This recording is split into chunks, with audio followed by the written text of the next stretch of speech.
नमस्कार दोस्तों, स्वागत है आपका आपके अपने यूट्यूब चैनल एसएल टीच में। दोस्तों, आज की इस वीडियो में मैं आपके लिए लेके आया हूँ क्लास 12th जीव विज्ञान यानी कि बायोलॉजी का जो है मैं आपको इसमें पूरा सॉल्यूशन बताऊंगा, क्वेश्चन नंबर 1 से लेके क्वेश्चन नंबर 19 तक। ठीक है, तो सभी क्वेश्चंस का सॉल्यूशन मैं आपको इस वीडियो में दे दूंगा और इसके पीडीएफ का लिंक आपको डिस्क्रिप्शन में मिल जाएगा, आप वहां से जाकर इसे डाउनलोड कर सकते हैं। तो चलिए इस वीडियो को स्टार्ट करते हैं, लेकिन आप अगर हमारे चैनल पर नए हो चैनल को सब्सक्राइब करें और साथ में बेल आइकन दबाना ना भूलें।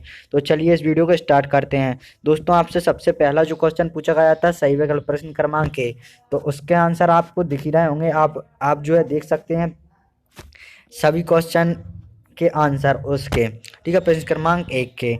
इसके बाद दोस्तों दूसरा आता है। ठीक है, और इसके अलावा मैंने एक और वीडियो बनाई है, उसका लिंक भी आपको डिस्क्रिप्शन में मिल जाएगा, आप वहां से जाकर जो है चेक कर सकते हैं इन सभी क्वेश्चंस को। ठीक है, इसमें देख सकते हैं दूसरा प्रश्न क्रमांक 2 का है कि शुक्राणु को साइटोली कोशिका द्वारा पोषण प्राप्त होता है, तो ये सत्य है। दूसरा है कि मानव में आंतरिक निषेचन होता है, तो ये भी सत्य है। तीसरा है आरएनए में यूरोसिल नहीं पाया जाता, ये असत्य है दोस्तों। तीसरा चौथा है मादा मधुमक्खी में गुणसूत्रों की संख्या 32 होती है, ये सत्य है। पांचवा है आरएनए में राइबोज शर्करा पाई जाती है, तो ये भी सत्य है दोस्तों। तीसरा जो क्वेश्चन आता है वो है यहाँ पर आपसे पूछा गया है, इसमें तीसरा क्वेश्चन रिक्त स्थानों की पूर्ति कीजिए। ठीक है, जिसमें पहला है भ्रूण एवं गर्भाशय के बीच संवाहिनी संपर्क बनाने वाली संरचना को कहते हैं, तो इसको कहते हैं अपरा। ठीक है, प्लेसेंटा।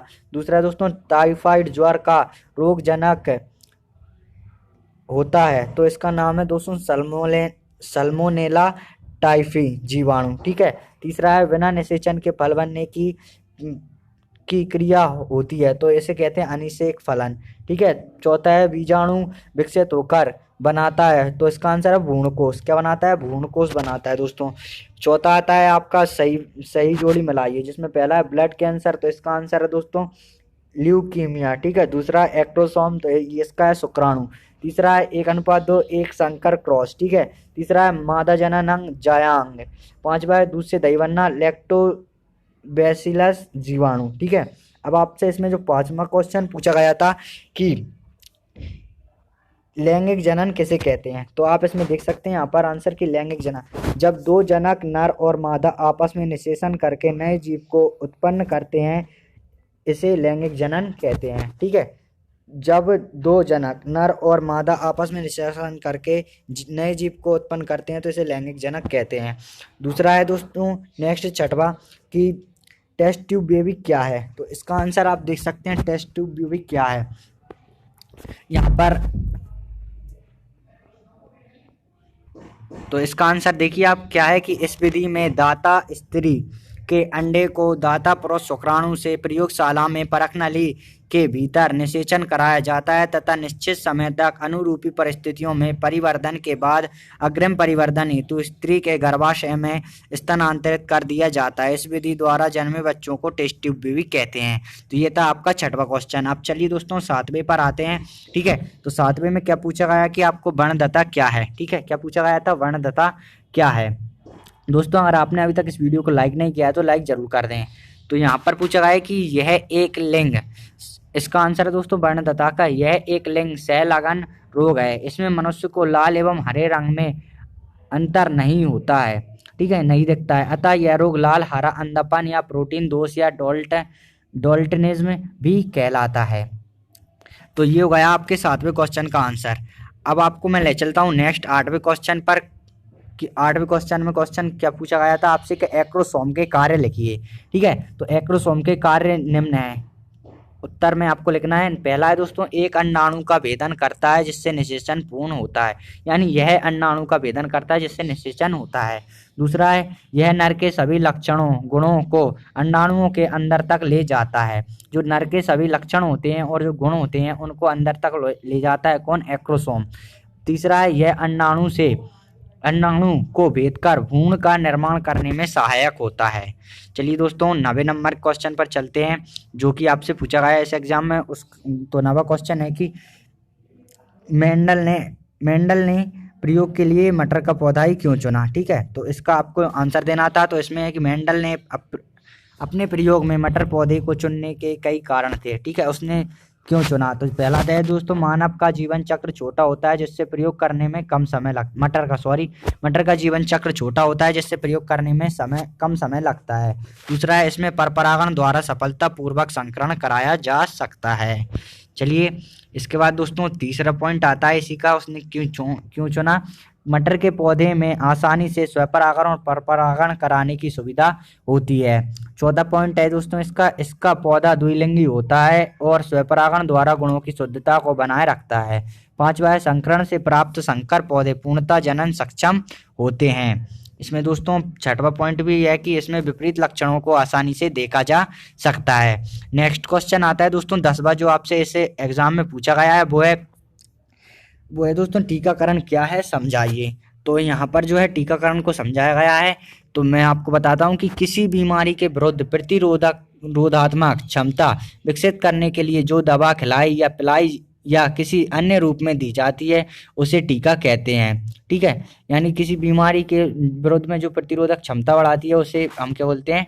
टीका कहते हैं, तथा यह क्रिया टीकाकरण कहलाती है। संक्रमण रोगों की रोकथाम के लिए टीकाकरण सर्वाधिक प्रभावी एवं सबसे सस्ती विधि मानी जाती है।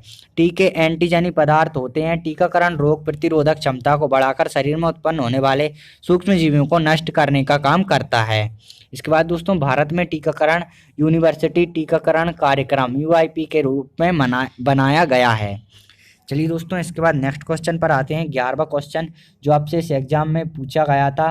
ठीक है, तो ये उसके अथवा का आंसर है, आप देख सकते हैं। आपको कॉपी भी दोस्तों ऐसी जमानी थी, बहुत से बच्चों को पता नहीं है कैसी लिखनी है कॉपी। तो यहाँ पर देख सकते हैं कि क्वेश्चन है कि प्रभाविता का नियम समझाइए।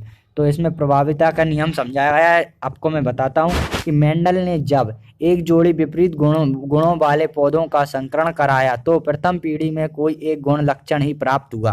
प्राप्त होने वाले लक्षण का प्रभावी लक्षण कहते हैं। यही मेंडल का प्रभाविता का नियम है। उसका उदाहरण, जब मेंडल ने लंबे व बौने मटर के पौधे के बीच संकरण कराया तो यह देखा कि प्रथम पीढ़ी में लंबे पौधे प्राप्त हुए। उन्होंने निष्कर्ष निकाला कि लंबा गुण पौधों में प्रभावी गुण है जबकि बौना गुण अप्रभावी गुण है। अतः प्रथम पीढ़ी F1 जनरेशन में लंबा गुण प्राप्त होता है और अप्रभावी गुण छिपे रहते हैं। चेकर बोर्ड, तो आप यहाँ पर जो है आप इसका जो है डायग्राम भी देख सकते हैं। क्या सही डायग्राम बनाया है? ठीक है, आप देखिए क्या आपको ऐसे ही अपनी कॉपी जो है तैयार करनी है अपने एग्जाम के लिए। इसके बाद दोस्तों नेक्स्ट क्वेश्चन आता है 12वां। कौन सा? 12वां, जिसमें आपसे क्या पूछा गया है दोस्तों? प्रतिजैविक क्या है? 2 प्रतिजैविकों के नाम लिखिए। ठीक है, तो इसमें आपको आंसर लिखना है प्रतिजैविक में। प्रतिजैविक एक प्रकार के रासायनिक पदार्थ हैं जो कुछ हानिकारक सूक्ष्म जीवों द्वारा स्रावित होते हैं। ठीक है, तथा ये अन्य सूक्ष्म जीवों की वृद्धि का संदमन करते हैं या उन्हें मार देते हैं। एंटी यानी विरुद्ध और बायोटिक यानी जीवन का शाब्दिक अर्थ जीवन के विरुद्ध होता है। ठीक है, प्रतिजैविकों के नाम दोस्तों यहाँ पर आप देख सकते हैं, पेनिसिलिन, टेट्रासाइक्लिन और निस्टेरिन आदि। चलिए दोस्तों नेक्स्ट क्वेश्चन पर आते हैं हम, जो कि है 13वां प्रश्न क्रमांक 13वां, जिसमें पूछा गया था कि बीजांड की संरचना को चित्र सहित समझाइए। तो इसमें जो है दोस्तों बीजांड की संरचना, तो यहाँ पर मैं आपको अब आगे बताता हूँ। बीज का निर्माण बीजांड के परिपक्वता के फलस्वरूप होता है। बीजांड को गुरु बीजाणु धानी भी कहते हैं क्योंकि इसी के अंदर मादा युग्मकों का विकास होता है। बीजांड जैसे ग्रंथ की सहायता से प्लेसेंटा से जुड़ता है उसे पुनिकल या बीजाणु ग्रंथ कहते हैं। यह जिस स्थान पर जुड़ा रहता है उस स्थान को हाइलम कहते हैं। चलिए अब इसका चित्र देख लेते हैं हम। ठीक है, आप देख सकते हैं यहाँ पर न्यू सेल सब कुछ लिखा हुआ है, आप इसे अच्छे से देख सकते हैं और यहाँ पर जो है सब कुछ आपको आराम से दिख रहा होगा। इसमें मुझे आशा है आप क्वालिटी बढ़ा लें वीडियो की। ठीक है, इसके बाद दोस्तों चलिए 14वां क्वेश्चन देखते हैं, जिसमें हमसे पूछा गया था शुक्राणु जनन और अंडाणु जनन में अंतर स्पष्ट कीजिए। ठीक है, तो शुक्राणु जनन और अंडाणु जनन में अंतर निम्न है। ठीक है, नंबर 1, सबसे पहला अंतर है कि यह क्रिया वृषणों की शुक्राणु जनन कोशिकाओं में होती है, यह क्रिया अंडाशयों में होती है। नेक्स्ट दोस्तों, इसकी वृद्धि अवस्था बहुत छोटी होती है और इसकी वृद्धि अवस्था बहुत लंबी होती है। तीसरा है, इस प्रक्रिया के फलस्वरूप एक शुक्राणु कोशिका से 4 शुक्राणु बनते हैं और एक अंड कोशिका से एक ही अंडाणु बनता है। इसके बाद दोस्तों चौथा पॉइंट आता है कि शुक्राणु कोशिकाएं छोटी तथा सक्रिय होती हैं, अंड कोशिकाएं बड़ी तथा निष्क्रिय होती हैं। पांचवा, इसकी किसी भी अवस्था में असमान विभाजन नहीं होता है। इसमें तीसरी परिपक्वन प्रावस्था में असमान विभाजन होता है। दोस्तों 15वें क्वेश्चन पर आते हैं, जो कि है दोस्तों पूछा गया था आपसे कि किसी व्यक्ति को यौन संचारित रोगों से बचने के लिए कौन से उपाय अपनाने चाहिए। तो इसका आंसर है दोस्तों कि यौन संचारित रोगों से बचने के लिए व्यक्ति को निम्न उपाय अपनाने चाहिए, जिसमें पहला है अधिक व्यक्तियों से यौन संबंध रखने से ऐसे रोग फैलते हैं। ठीक है। तो दूसरा है दोस्तों संक्रमित व्यक्तियों को रुधिर अन्य व्यक्तियों को नहीं चढ़ाया जाना चाहिए। तीसरा है दोस्तों पहले से उपयोग किए गए इंजेक्शन सुइयों का उपयोग ना करें। चौथा है समलैंगिकता से बचें। पांचवा है आंशिक आशंका होने पर तुरंत प्रारंभिक जांच कराएं अथवा योग्य चिकित्सक से मिलें। इसके बाद दोस्तों नेक्स्ट क्वेश्चन पर आते हैं हम, जो इस एग्जाम में आपसे पूछा गया था 16वां। ठीक है। तो 16वां क्वेश्चन है कि आपसे पूछा गया दोस्तों अपूर्ण प्रभाविता को उदाहरण सहित समझाइए। अपूर्ण प्रभाविता, तो इसमें दोस्तों चलिए देखते हैं। अपूर्ण प्रभाविता या सैलंगता दोनों एक ही बात होती है। इसके बाद दोस्तों पूछा गया जब एक गुणसूत्र पर पाए जाने वाले दो जीन्स के आपस में होने की संभावना कम होती है तब इसे अपूर्ण सैलंगता कहते हैं। ऐसा तब होता है जब जीन्स गुणसूत्र दूरस्थ स्थित हों, जिसके कारण क्रॉसिंग ओवर होने पर दोनों जीन्स एक दूसरे से अलग हो जाते हैं। इसके अलग होने की संभावना जीन्स के बीच की दूरी पर निर्भर करती है। उदाहरण मीठी मटर में पुष्प के रंग तथा परागणों के आकार को निर्धारित करने वाले जीन्स अपूर्ण रूप से संलग्न होते हैं।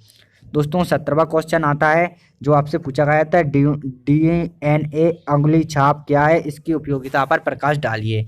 तो यहाँ पर इसका आंसर है डीएनए अंगुली छाप। डीएनए अंगुली छाप तकनीक का आविष्कार सन 1986 में एलेक्स जेफरी ने किया।